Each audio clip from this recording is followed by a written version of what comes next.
Can you get HIV if you and your partner are negative? It's my life living with HIV.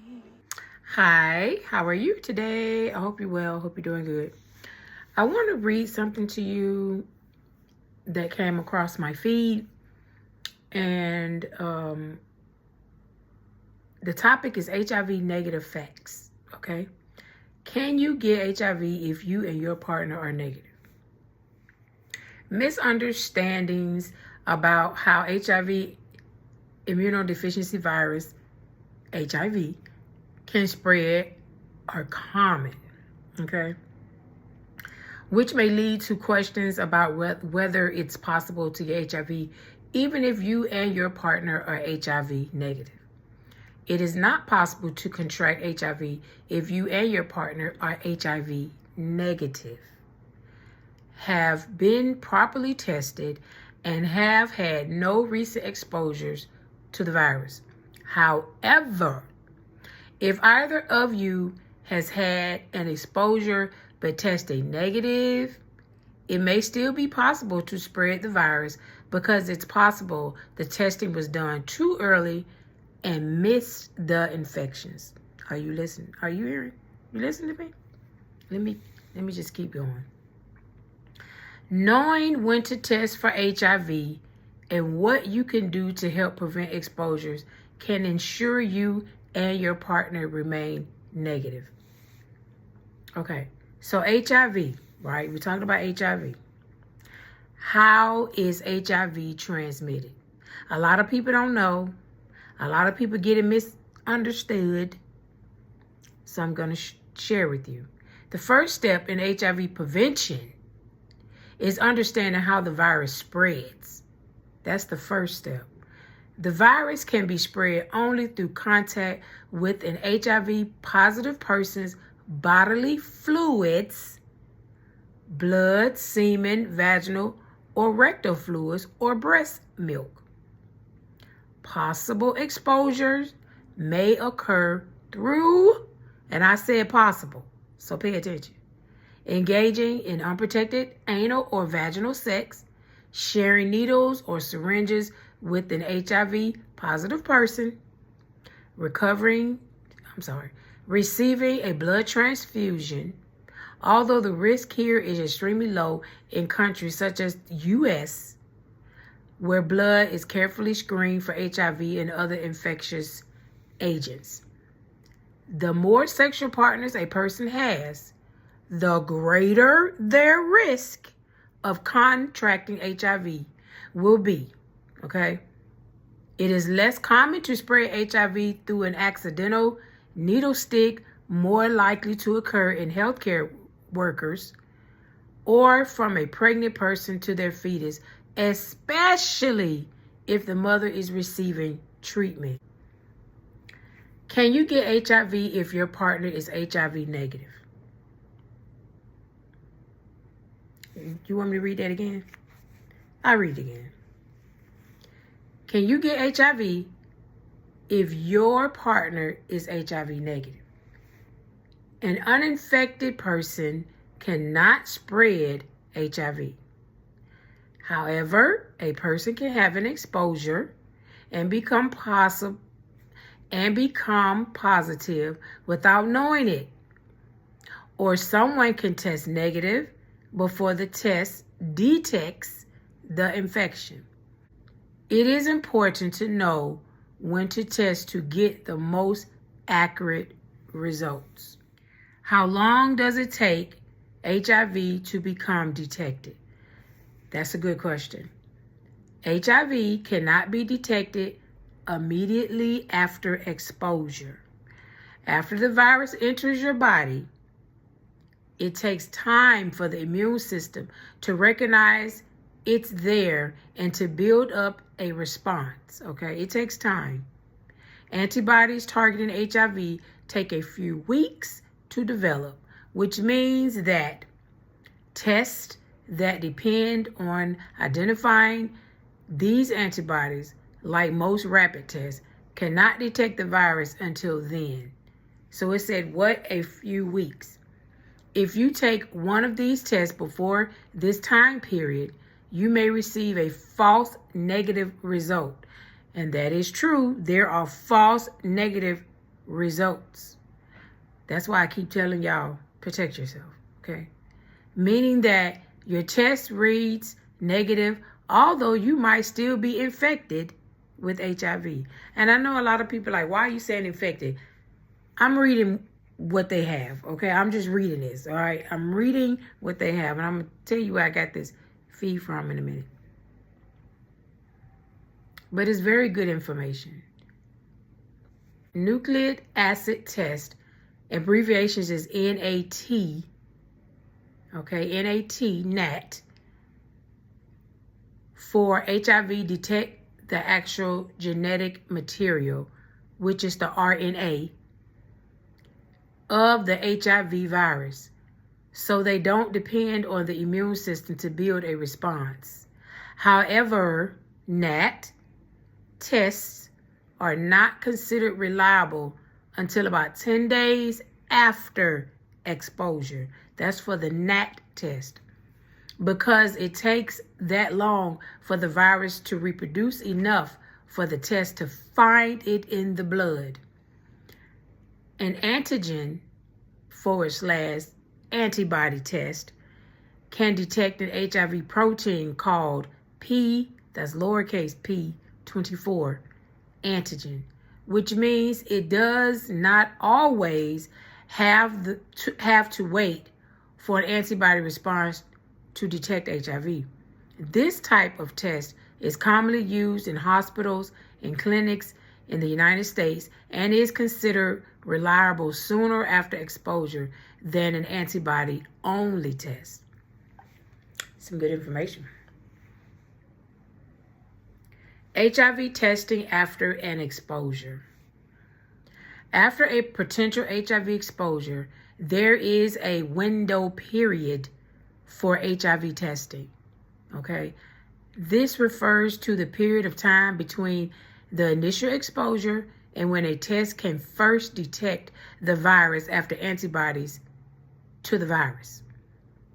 Each test has a different window period, so it's important that you note when the exposure occurred, okay? Remember when you had sex. Remember when you had unprotected sex, all right? This helps make sure the test used is as accurate as possible for detecting HIV. Now, according to the Center for Disease Control and Prevention, which is CDC, the window periods for the various tests are as follows. Pay attention, okay? Pay attention, y'all. The NATs, which detect the actual virus, the window is 10 to 33 days after exposure.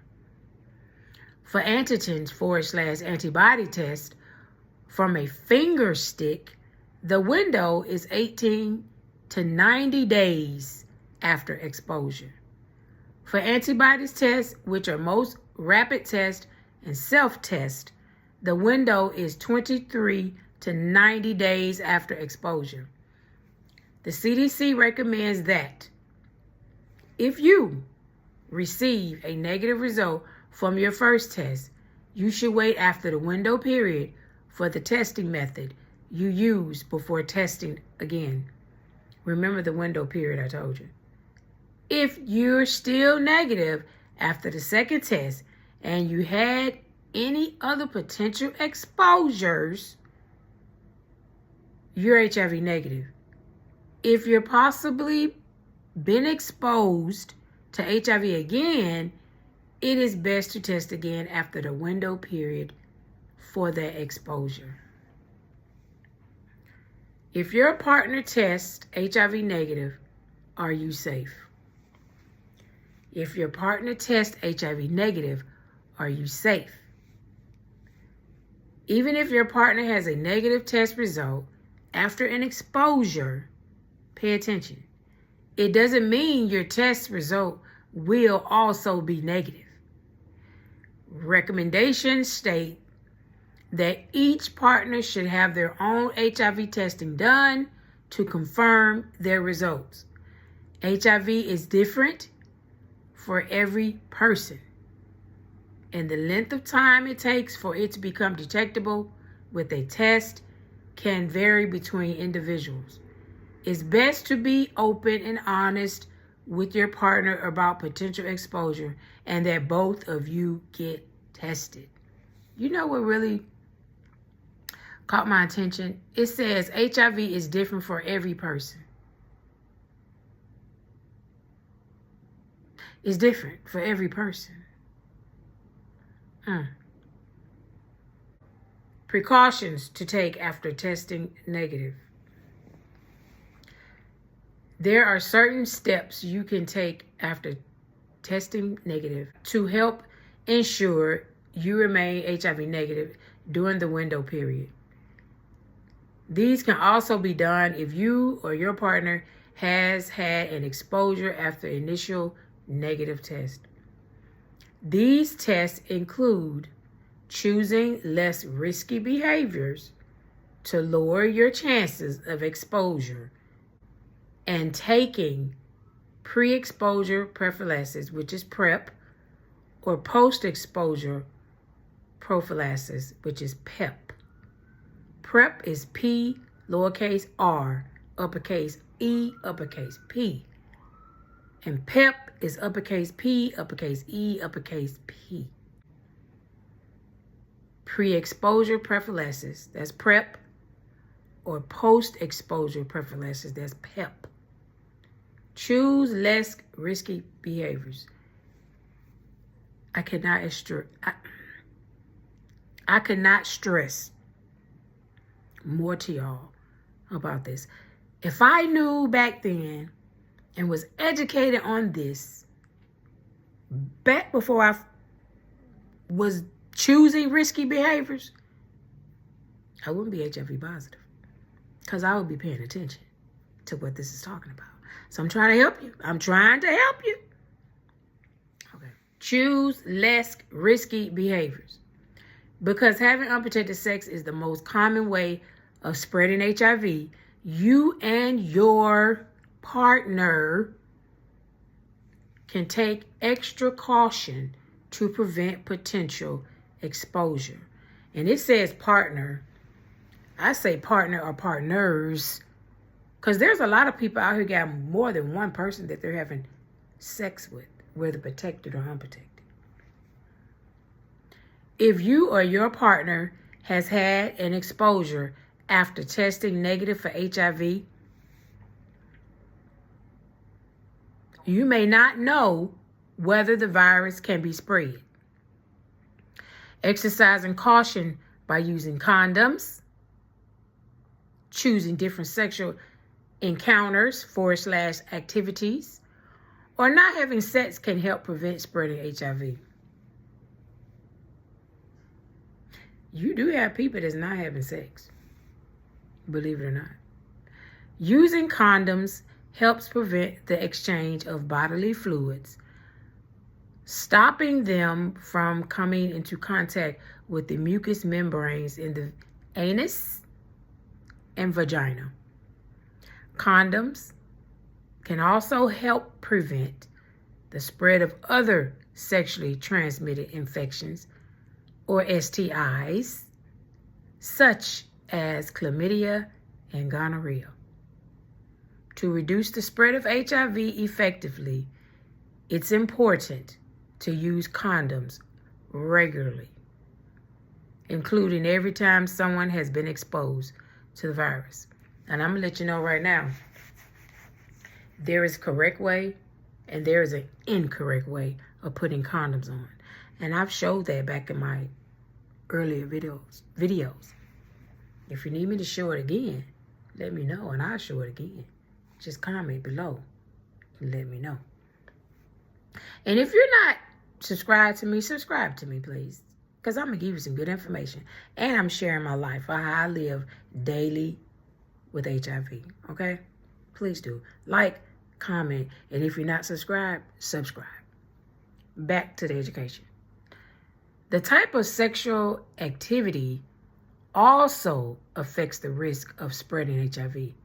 The risk of spreading HIV from one person to another is highest in anal sex because the lining of the rectum, the last part of the large intestines, is thin. It is particularly risky when the HIV positive person is inserting their penis into the anus of a person who is HIV negative. If you don't want your children to listen to this, don't let your children listen to this. Because I'm keeping it real. And I always do. All right? I need some water. Excuse me.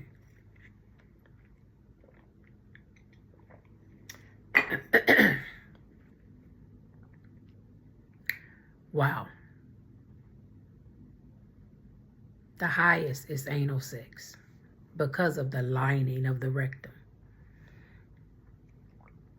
All right, so vaginal sex carries less of a risk, but it is still possible for any participant to get HIV from it, regardless of their sex. Okay? Remember what I said.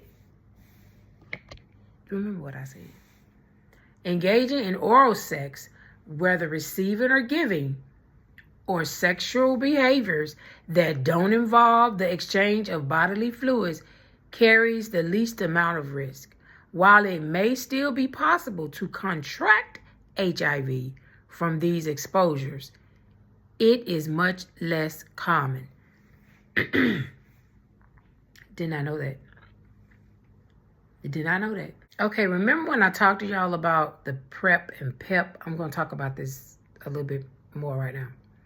So reduce your risk with pre-exposure prophylaxis.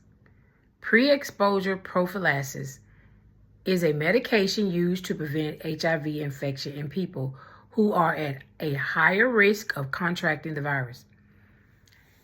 It reduces the risk of getting HIV through sexual intercourse by 99% and through shared needles by 74%. PrEP is recommended for those who, listen, have vaginal or anal sex and have had HIV positive partner. And have had an HIV positive partner. Have been diagnosed with an STI within the last half year and do not use condoms every time they have sex. That's for PrEP. Is recommended for. Pregnant people who have a partner with HIV may also use PrEP to help prevent the spread of HIV to themselves and the fetus during pregnancy and while breastfeeding. Okay? Prevent HIV infection with post-exposure prophylaxis. Big word, I know. Big word. If you think you've been exposed to HIV, talk to your doctor or healthcare provider as soon as possible within 3 days of the exposure. They can help you get post-exposure prophylaxis or medications that can be taken soon after an exposure to prevent the virus from infecting you. So that's all I wanted to tell you. That's all I wanted to share with you today. And I hope you got some understanding. And if not, look up what I talked about. I will have the names of the different words I was talking about in the description box. Just look it up. It's very important. Remember, we are responsible for our own actions, okay? See ya.